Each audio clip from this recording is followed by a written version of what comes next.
Hi అండి, welcome to our channel భవిష్య ముచ్చట్లు. నేను ఈరోజు ఇన్స్టెంట్ రాగి దోశ చేస్తున్నానండి. నేను ఈ కప్పుతో 2 కప్స్ రాగి పిండి తీసుకున్నాను.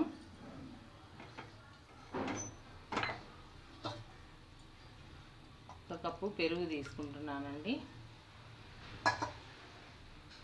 పెరుగు తీసుకుని కొంచెం పులిసిన పెరుగు అయితే ఇంకా బాగుంటుందండి. ఇన్స్టెంట్గా చేస్తాం కాబట్టి. దానికి కావాల్సిన పదార్థాలండి: కరివేపాకు సన్నగా కట్ చేసుకున్నాను, పచ్చిమిరపకాయ కట్ చేసుకున్నాను, ఎర్రగడ్డ, కొత్తిమీర, జీలకర్ర అండి. ఇవన్నీ ఇప్పుడు దీనిలో వేసేసి కలిపేసుకుందాము.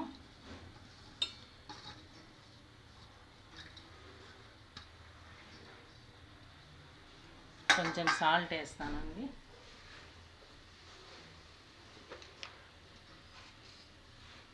కొంచెం వేసాను, సరిపోకుంటే తర్వాత చూసి వేసుకుంటాను. ఇప్పుడు ఇదంతా కలిపి పెట్టేసుకొని ఒక 10 నిమిషాల తర్వాత దోశ వేసేసుకోవచ్చండి. చూడండి, ఇట్లా బాగా కలిపేసుకోవాలి. 1 కప్ పెరుగు వేసాం కదా, ఇంకా 1 కప్పు 1.5 కప్పు వాటర్ పడుతుందండి.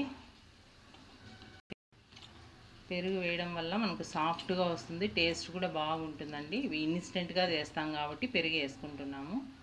హెల్త్కి కూడా చాలా మంచిది. రాగి దోశ చాలా మంచిదండి. రాగులతో ఏది చేసినా కూడా హెల్తీనే.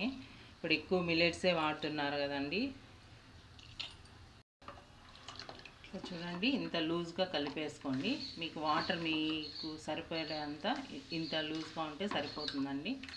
ఇప్పుడు ఇది 10 నిమిషాలు నానబెట్టేసుకుందాము. చూడండి, 10 నిమిషాలు అయిందండి. పిండి ఇట్లా వచ్చేసింది. ఇప్పుడు పెనం కూడా పెట్టేసుకున్నాను, వేడైంది. దోశ వేసేసుకున్నామండి.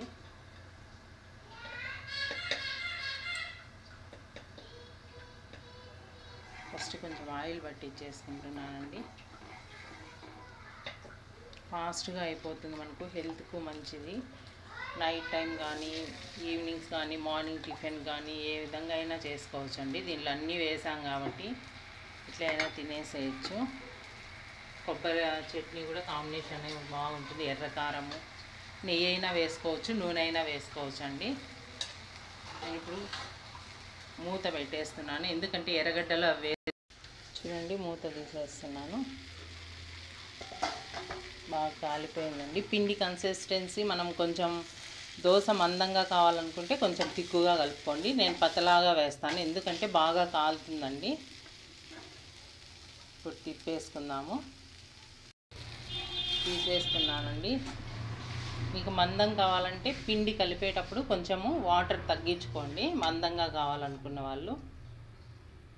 ఇంకొక దోశ వేసుకుంటాను. ఒక 2 దోశలు లేదా 3 దోశలు అయినా అంటే ఫుల్ అవుతుందండి. షుగర్ వాళ్ళకి మంచిది.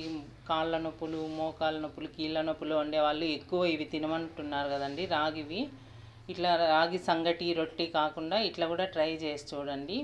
అదే రాగులు కూడా నానబెట్టి కూడా చేయొచ్చండి. రాగులు నానబెట్టి మినపప్పు కొంచెం వేసుకొని నానిచ్చేసి దోశ పిండి వేస్తాం కదా, అట్లా వేసి కూడా చేసుకోవచ్చు అండి. మనకు ఫాస్ట్గా కావాలంటే ఇన్స్టెంట్గా ఇట్లా చేసేసుకోవచ్చు. పెరుగు కలిపేసి హెల్త్కి చాలా మంచిదండి.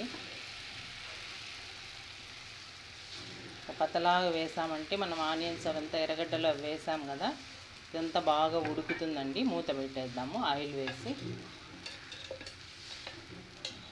అప్పటికప్పుడు చేసుకోవడానికండి. రోజు చపాతీ, రొట్టెలు ఇవే తినలేనప్పుడు ఒకరోజు ఇట్లా కూడా ట్రై చేయండి. నైట్ టైం కానీ, మార్నింగ్ టైం కానీ ఫాస్ట్గా అయిపోతుంది.